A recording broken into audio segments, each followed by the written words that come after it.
Sabana. Are you ready? Kicau, kicau, kicau mania. Kicau, kicau, kicau mania. Kicau, kicau.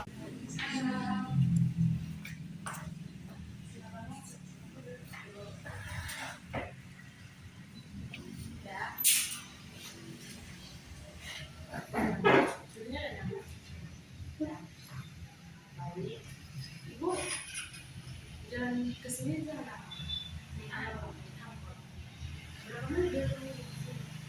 Kira-kira 20 menit. 30 menit. Jadi sebelum saya ucapkan terima kasih ya kepada Ibu sudah datang ke ruangan konseling ini. Jadi bagaimana kabar Ibu? Jadi sebelum kita mulai konseling ini pada pagi hari, kita berdoa dulu ya Ibu. Siapa yang berbikin? Saya atau Ibu?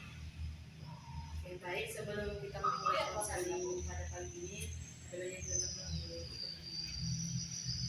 Oh, di kita baruan. Oke, cukup. Baik Ibu,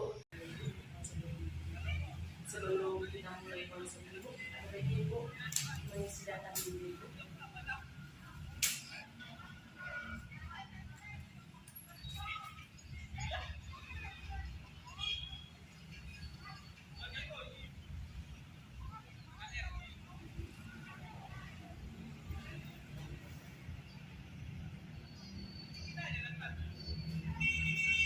Ibu silakan menambahkan Ibu. Terima kasih Ibu.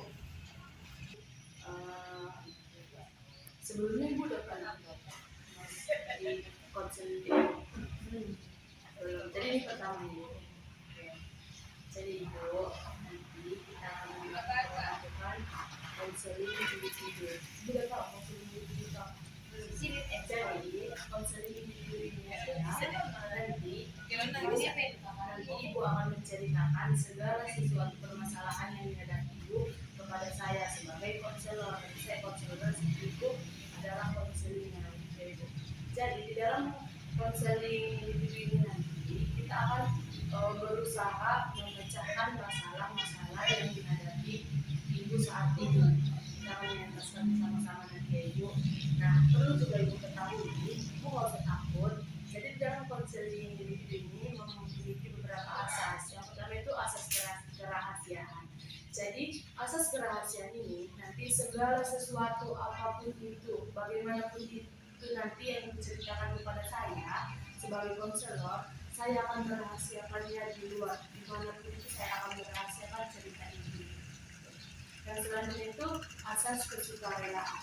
Jadi sebelum saya menjelaskan asas kesukarelaan ini, saya mau bertanya kepada Ibu, apakah Ibu datang ke sini dengan terpaksa ataupun sukarela? Sukarela. Jadi di asas kesukarelaan ini nanti, Ibu menceritakan masalah Ibu nanti, masalah yang Ibu hadapi dengan sukarela tanpa ada paksaan apapun, tanpa ada yang ditutupi agar supaya nanti apa? Biar nanti kita dapat menyelesaikan masalah Ibu ataupun kita dapat mengatasi masalah yang sedang dihadapi Ibu. Gitu. Ibu paham Bu? Sejauh ini Ibu paham? Paham. Oke. Jadi Ibu, nah Ibu di sini saya akan Ibu mau mendengarkan janji saya sebagai konselor. Jadi saya berjanji, saya atas nama Rahmayani Hasibuan sebagai konselor Ibu pada pagi ini berjanji segala sesuatu apapun nanti yang Ibu ceritakan kepada saya, apapun nanti yang Ibu yang pengalaman Ibu yang baik dan yang buruk, tak apapun itu saya akan merahasiakannya dimanapun itu. Nah, Ibu, oke. Jadi Ibu saya udah ceritakan, saya udah menjelaskan kan konseling Ibu itu seperti apa. Nah, tentunya Ibu datang ke sini dengan permasalahan yang Ibu hadapi. Dan saya tadi udah menjelaskan kan Ibu, silakan Ibu menceritakan apa yang kurang enak rasa Ibu, bagaimana perasaan ibu kali ini, apa sebenarnya yang membuat ibu jadi datang ke konseling itu. Silakan ibu. Jadi kan saya punya kerabat yang dirawat di sini. Maksudnya itu kemarin. Jadi itu beberapa hari ini memang banyak keluar makan dengan itu. Lalu pas kemarin drop langsung dimasukkan di ICU. Jadi saya pun merasa kayak was-was kalau itu gimana. Jadi saya pun merasa saya itu nggak gimana lagi mengatasi proses. Karena kan kalau di ruang ICU itu antara 60 atau 40%. Jadi ibu merasa kayak bagaimana nanti ke depannya, sedangkan dia udah masuk UGD, sedangkan bagi saya ini udah masuk ICU gitu. Jadi bagi saya ini udah masuk ICU. ICU kan bisa kita kategorikan 40% keselamatannya gitu kan ibu, dan darurat gitu. Jadi ibu, saya paham apa yang ibu rasakan.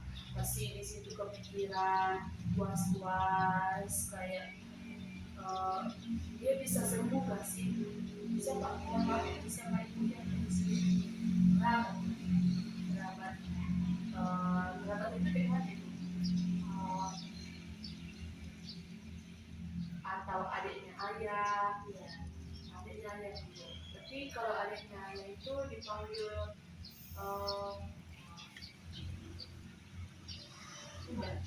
tidak ya. Ada orang tidak.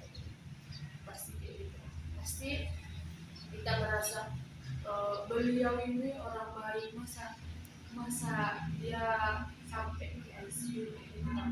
Pasti kita paham betul saya ibu, karena saya juga pernah mengalami keadaan itu. Perasaan kayak diomongin orang pun saya udah marah gitu kan, saking berpikirannya ke orang yang di ICU itu keselamatannya kan ibu. Jadi ibu memang wajar cuma was-wasnya jangan dinampakkan ke yang sakit itu ibu.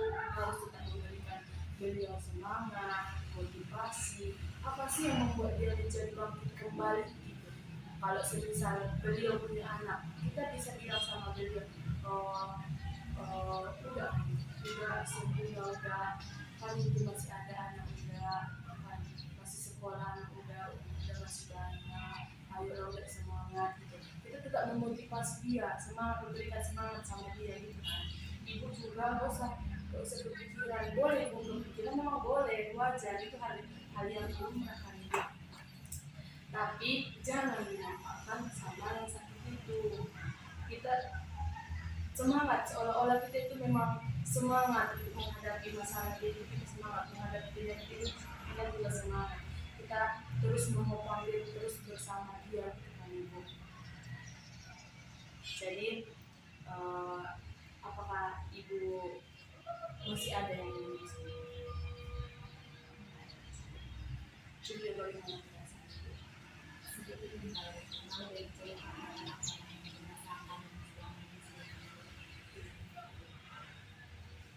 Jadi apakah ibu nanti masih melanjutkan pertemuan kedua dengan sendiri ibu? Kalau semisalnya ibu belum masih banyak yang masih banyak yang ingin diceritakan kepada saya, nanti kita akan membuat jadwal kembali. Baik Bu, di pertemuan kali ini kita akan melakukan konseling individu di mana konseling individu ini waktunya 40 menit. Sekitar itu 40 menit ibu. Jika masalah ibu nanti belum terselesaikan, kita akan membuat jadwal kembali konseling ibu. Seperti tadi ibu katakan, ibu sudah merasa sedikit lega. Nah, konseling individu kita cukup sampai di sini. Nanti kita lanjut di pertemuan selanjutnya ibu.